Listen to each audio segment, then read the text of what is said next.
विक्रोळी घाटकोपर दरम्यान टेम्पोची कारला धडक बसले। अपघातात कार चालक जखमी झालाय, तर त्याच्यावर सध्या रुग्णालयात उपचार सुरू आहेत। अपघातात कार आणि टेम्पो रस्त्याच्या दुभाजकावर आदळलेत।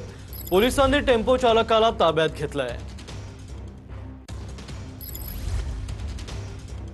काही चेरानगर सबवेवरती विक्रोळी आणि घाटकोपरच्या मध्ये एक अपघात झालेला आहे आणि तो अपघात असा झाला आहे की मुंबईवरून ठाण्याच्या दिशेने जाणारा एक टेम्पो आणि कार हे टेम्पो आणि कार हे भरधाव जात असताना त्या टेम्पो जो आहे इथं पाहताय तुम्ही, हा जो टेम्पो आहे या टेम्पोने एका कारला पाठून धडक दिली।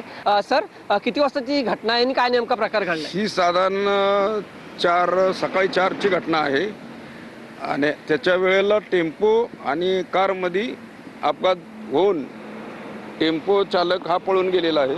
कार चालक आम्ही राजावाडी हॉस्पिटल येथे औषधोपचारासाठी पाठवलेला आहे। किती याच्यामध्ये इंजुर्ड झालेले किती? कारच्या चालकाला दुखापत झालेली किरकोळ। टेम्पोचा ड्रायव्हर सध्या कुठे आहे? टेम्पोचा ड्रायव्हर फरार आहे, तो मिळालेला नाही। व्हिडिओ जर्नलिस्ट कमलेशसह मी वैभव घाग, TV9 मराठी, विक्रोळी।